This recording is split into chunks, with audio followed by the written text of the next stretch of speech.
Hey guys, what's going on? This is Ashe here coming at you today in Clash Royale. I am joined by HANExHANE, a Japanese former CRL pro player. He is 55 in the world right now using just this. Whatever the heck this deck is, that's what he's using. I've been getting a lot of requests to get him on the channel. We're inside a live right now. Let's go ahead and jump in ladder against Adley. Before we do so, guys, just want to kind of have a mental check-in with you guys. Hopefully you're doing well still. It feels like this will never end in a way. It's just not knowing when it's going to end, but I've been keeping busy, been trying to stay super positive. You can see we made Charlie a Lightning McQueen bed, which he absolutely loves, a big boy bed. We've been making parking lots out in the outside, the backyard, and just been trying to have as much fun as we can, you know, around the house with Charlie, and just trying to keep busy, you know, keep occupied, other than just doing content here and working on like the business side of things. So I hope you guys are staying busy too. I kind of wanted to ask you guys today,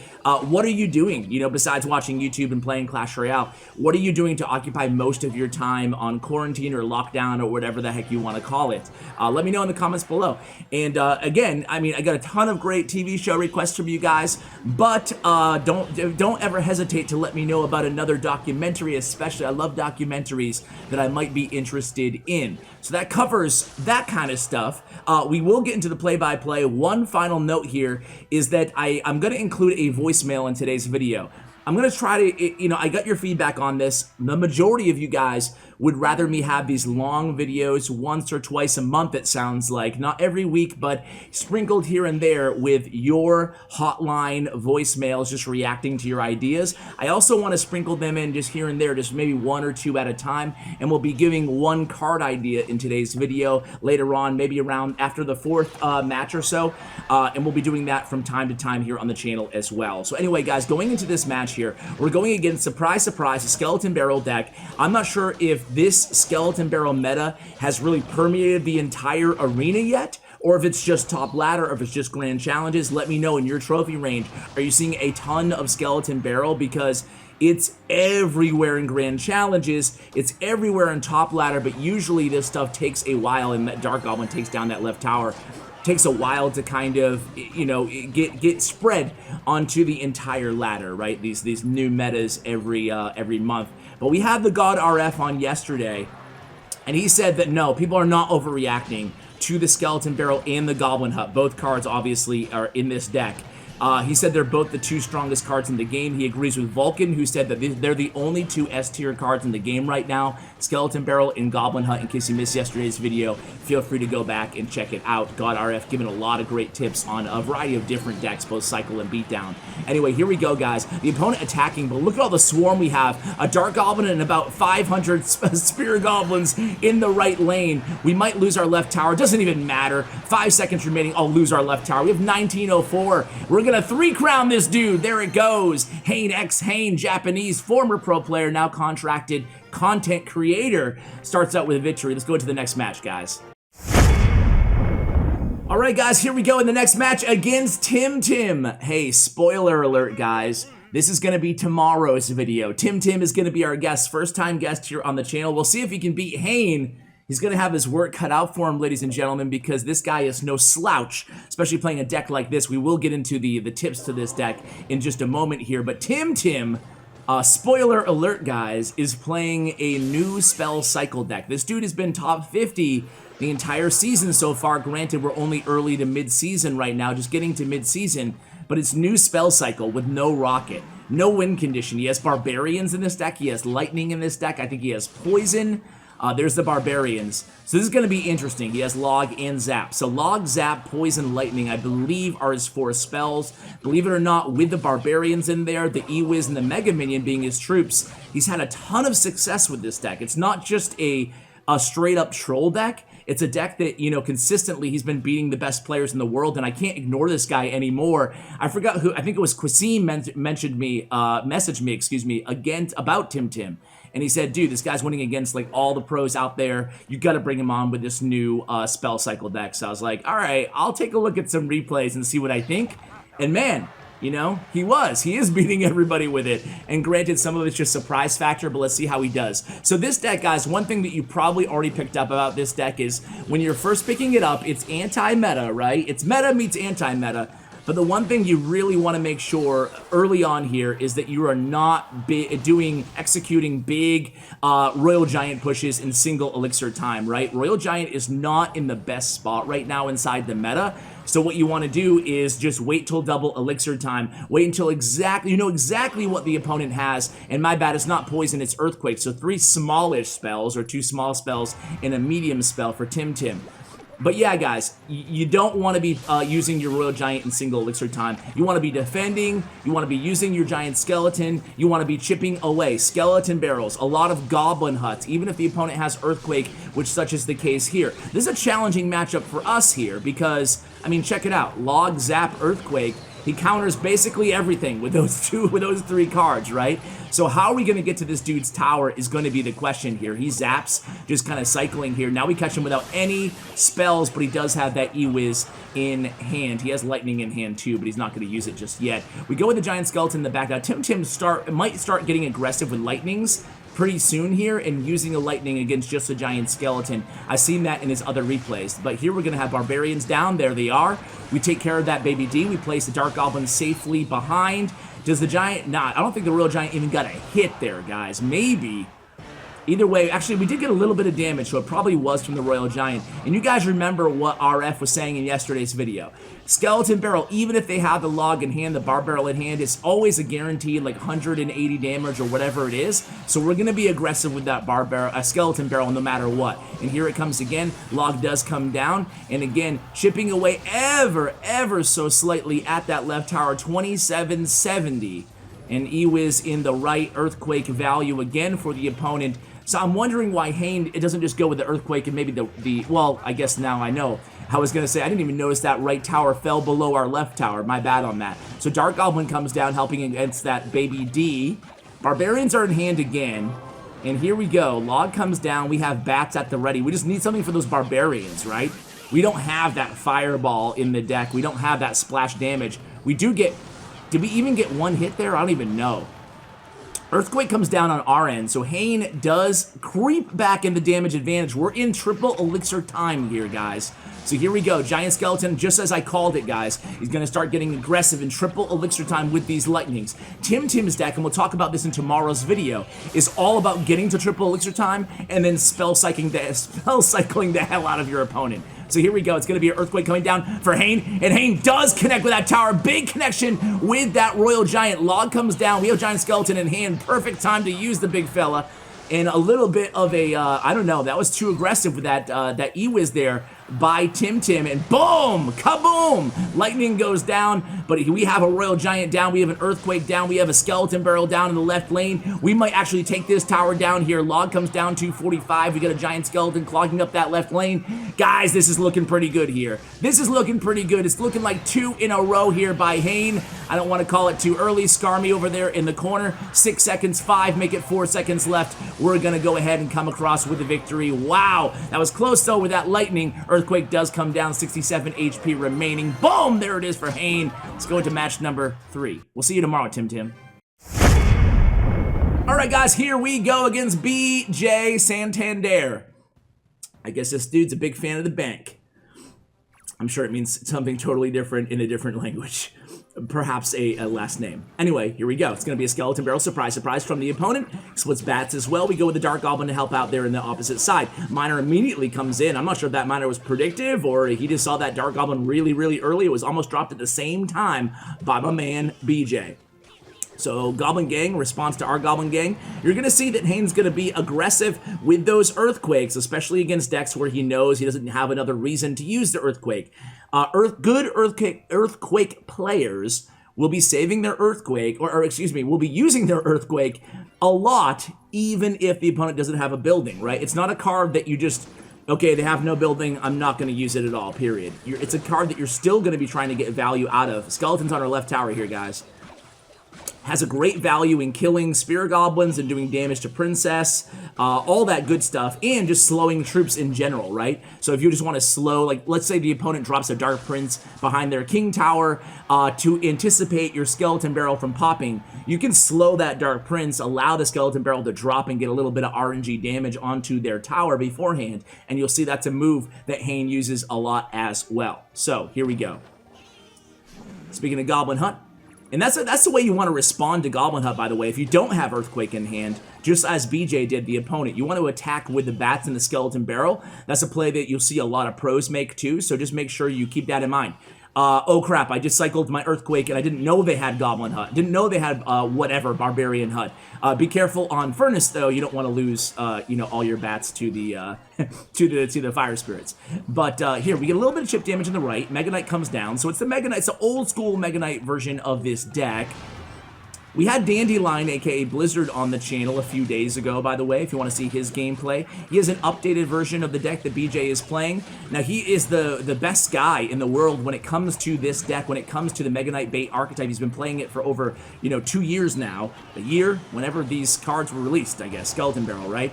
And he has the Goblin Hut in for Spear Goblins. He has Snowball in for Zap as well. So definitely take note of that if you're trying this deck and maybe not having a ton of success with it. Try the Dandelion version, the Blizzard version. So here we go. Skarmy's going to come down against those skeletons. They're going to basically cancel each other out. And it looks like we're going to lose this left tower or very close to it. Now keep in mind the opponent does not have a big spell. They're going to have to come in with a minor zap on our left tower. Meanwhile, we got that giant skeleton. We have our first Royal Giant in the match, I believe. Oh man, that's going to be right tower down there, guys. Good job chipping away at that Inferno D. And here we go, the opponent comes down. Can we catch that minor? We do, with 1 seconds remaining. That's 3 in a row here with this crazy deck. Man, let's see if we can keep this streak alive. Let's go into match number 4.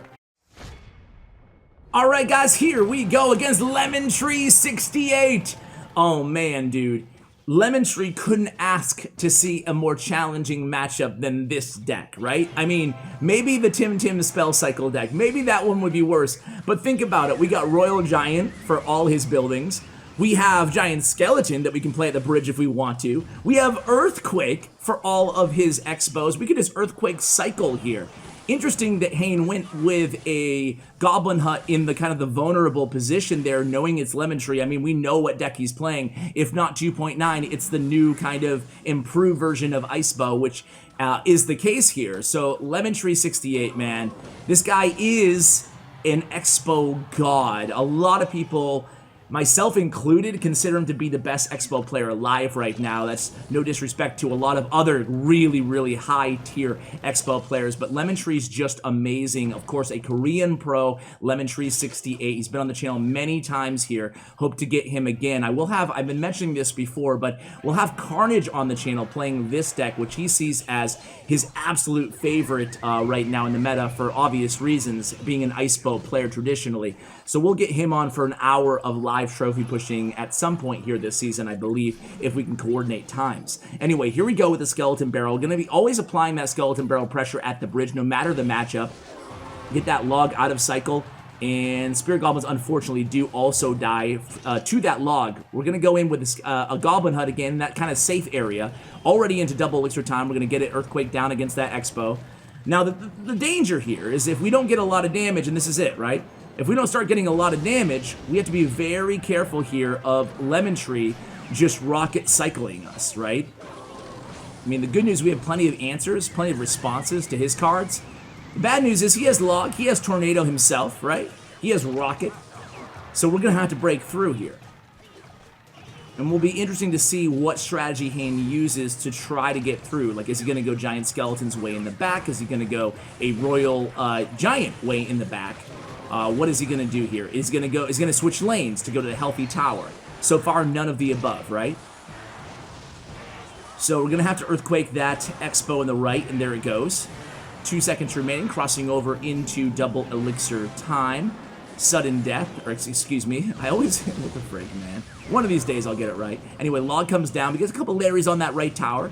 Get a Giant Skeleton hammering away at that Tesla, but so far, Lemontree has the damage advantage here, guys. Is Lemontree this godlike that he doesn't even, you know, he's like, yeah, whatever, dude. What you got, Royal Giant? What do you got? What else you got? You got an Earthquake? Oh, cute. All right, so here we go. Log is in cycle again for Lemontree. He cycles another Rocket here, dude.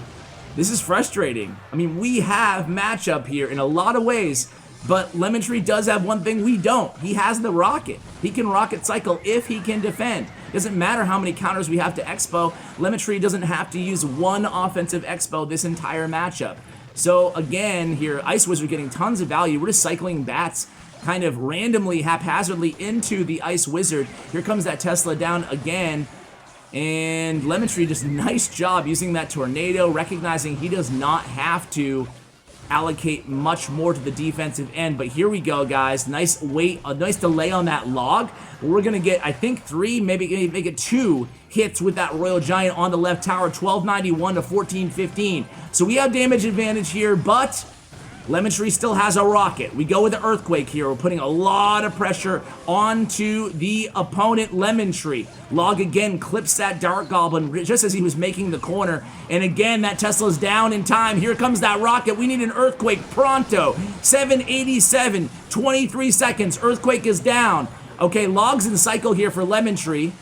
Nice delay there. The log makes contact. We have damage advantage. 14 seconds remaining. Here comes another rocket. 11, 10 seconds remaining. Our tower's down to 159. We have an Earthquake down. 6 seconds remaining. Dart Goblin's down. He has log in cycle. Log comes down 2-1, and I don't know how, but Lemontree has pulled off a victory against this deck. Incredible. 294 remaining on the tower.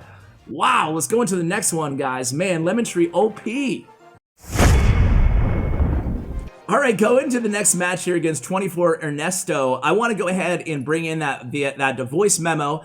It is clashwithashhotline@gmail.com. Let's listen to this Hi, idea. Ash. My name is Ashton Mears, and I have a really cool new card concept for Clash Royale. I haven't decided on its name yet, but the troop would wield an umbrella as their weapon. When you place this troop down, it will cost 5 elixir, and if no troops are near it, as in if no troops around it have an exclamation mark when it was placed, it will jump up into the air and start floating on the umbrella it carries until it reaches a building, or it is hit down. Its umbrella acts as a shield, and if the troop is in the air once the shield breaks, it drops down. When it drops from the sky, it does splash damage similar to the skeleton barrel. Once the troop drops down from the sky, it will now act as a normal troop that attacks whatever is closest to it. If you place this card down when there are no troops near it, it will stay on the ground and attack them.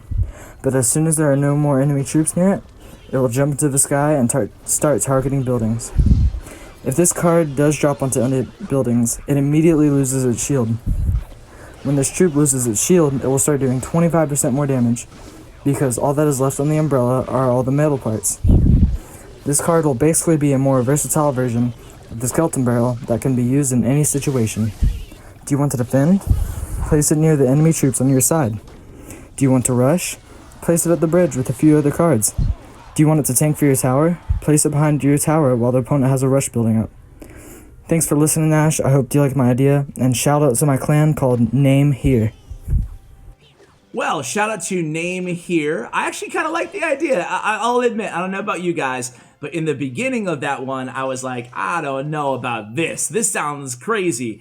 Maybe it sounds a little bit too strong, but I guess it doesn't matter if you think it's too strong or too weak, because they can adjust the elixir cost or the stats of the card to make it balanced. But I do like the concept of a card like that, because you know what? And you guys who have been longtime viewers here, you guys know this. I love ideas that are just new and fresh and outside the box. I'm talking cards like Miner at the time, 3 years ago, 4 years ago, and Fisherman. I love cards that, that grapple ability, and I wish Fisherman would get a buff, honestly. I think it's one of my favorite cards. I think it's just really cool and unique. But yeah, guys, I think it's a really cool idea. The Umbrella Man, or whatever they called it. But I think that is a unique, fun card concept. And yeah, guys, let me know what you think. Let me know what you think of that card idea. I would love to see a card like that. It would definitely be legendary, because that has legendary written all over it, in my opinion. But here we go, guys, into this match. Let me know what you think of that card idea. We have a graveyard coming down here from the opponent, but look at how well poised we are to defend against graveyard, even without poison in this deck. Just a bunch of Spirit Goblins from that Goblin Hut, and the Dart Goblin does so incredibly well against graveyards. I don't need to tell you guys that. A Dart Goblin behind your King Tower, perfect placement, is going to be able to shut down many graveyards because he's going to be out of poison range. So 24 Ernesto here, the opponent, and us kind of neck and neck here. We have a slight damage advantage, about 300-400 damage. Make that in Goblins. Look at these Spirit Goblin support here behind this giant skeleton. And now we're going to go in with the big fat Royal Giant. The Death Bomb pushes that Baby D back. We have the Dart Goblin in hand. Dart Goblin's going to help out against the Mega Minion. We have a Skarmy trying to keep this Dart Goblin alive, 1372 on that tower. And again, another Giant Skeleton's going to be able to just clog down that lane. This, against graveyard decks, playing a Giant Skeleton aggressively at the bridge, just cycling him at the bridge like that, almost like you're bridge spamming Giant Skeleton, is actually not a terrible idea, because a graveyard player is all about the counter push. And when you have a Giant Skeleton just spam there at the river, at the bridge, well, that's going to shut down their entire counter push. And here we go again, right? Giant Skeleton's going to prevent that Baby D from being able to tank from this graveyard. We have a Skarmy down. We have our tower focusing on that graveyard. We're going to go ahead and use an Earthquake on offense. Our tower's down to 11-11, and another Barb Hut is placed. Oh my god, this deck. This graveyard deck is so crazy. Here we go in with a Giant Skeleton, a Royal Giant, and an Earthquake. We have Dart Goblin helping out there at kind of his little perch. Royal Giant is not gonna, or did he get a hit? I don't know. 201, one Earthquake will take care of it here. Ewiz is down. Skarmy is down. We were just spamming this bridge. Giant Skeleton spammed at the bridge. Finally, the Earthquake is down. That's going to be GG. Very well played there. Let's go into one more match here, guys. All right, guys, here we go against Bag. All right, Bag, what do you have in store for us? What toxic deck you playing today, Bag? Nah, I'm just joking. It's not toxic. It is. It looks like the Miner, probably Goblin Hut, Skeleton Barrel.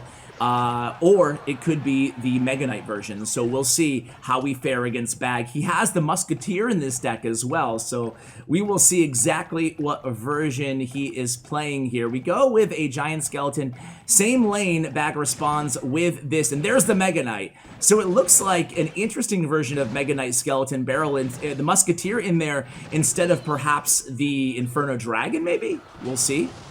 So a nice Giant Skeleton bomb pretty much takes out that Mega Knight with the help of that Skarmy, and poison comes down from Bag. So it's a minor poison Mega Knight with the Bats Musketeer. So it's kind of another version of this Mega Knight Skeleton Barrel deck. Actually, I really like this version as well, guys. So here we go with the Royal Giant attack. Mini P.E.K.K.A. also in this deck. So that was kind of a surprise Mini P.E.K.K.A. I'm sure nobody really saw that coming, or maybe they did. Mini P.E.K.K.A. is still super strong right now inside the meta. We go with the Skeleton Barrel attack, and then we land right smack dab on that tower and that Miner's face. So 2292 remaining on that left tower. Here we go with the Skeleton Barrel attack from Bag as well. We go with the Dart Goblin on defense here. What do we have for this here, guys? What do we have? We have Skarmy. Skarmy, I think, might have died. That might have been a second early on that Skarmy, and it cost us about 500 damage to our left tower. That was unfortunate there. I think the Skeleton Barrel dropped right as we placed the Skarmy. Of course, we were trying to time it perfectly, kind of pixel perfect, so that we dropped that Skarmy, boom, right after the Skeleton Barrel went down. I think it didn't work out our way. So Bag with a damage advantage here, crossing it over into double elixir time. Here we go. We are unloading at the bridge here. Certainly an element of bridge spam. It's undeniable in this deck that we've seen so far from HANE. We go with a snowball, or Bag does, against our Skeleton Barrel, not before we score a few hundred more damage onto his left tower. So 1392 to 1644 damage-wise, about 32 seconds remaining here in the match. We go with a Skarmy to respond to this Miner. We do catch the Miner with the Skarmy, but the Skeletons from Bag are going to take care of our entire Goblin Hut. So that's a -2 elixir trade for us. Let's see. We go to the Giant Skeleton way in the back. Here comes a Mega Knight push for Bag, being aggressive here. Here comes Bats down as well. We need something. We dropped the... Oh, no! We failed on the Royal Giant pull. This could cost us the entire match here, guys. Sure, we have an unchecked Royal Giant, but a snowball comes down. Bag, well played, my friend, well played. One unfortunate mistake there at the end. We got to top 20 in this video, but then we took a couple losses to Lemontree and Bag. What can you do? You're gonna win. You're gonna lose a lot, too, at the top of ladder. Guys, a huge shout out to, again, HANExHANE. He is a YouTuber. He's a Japanese YouTuber, content creator for Fav Gaming. Go ahead and check out his player stats and profile, thanks to StatsRoyale.com. Huge shout out to HANE for joining me here. Check out his Twitter, his YouTube. Everything will be linked in the description below, along with this deck link, guys. Use it, counter the meta, be very conservative with your Royal Giant play. Thank you so much for watching, and thanks again to the caller who called in with that card idea. Let me know what you think about that as well. Guys, stay healthy, stay informed, stay safe out there. Much love, and a huge shout out to Bren Chong, my YouTube partner. Use my creator code CWA, guys. Thank you for watching, and as always, take care, guys.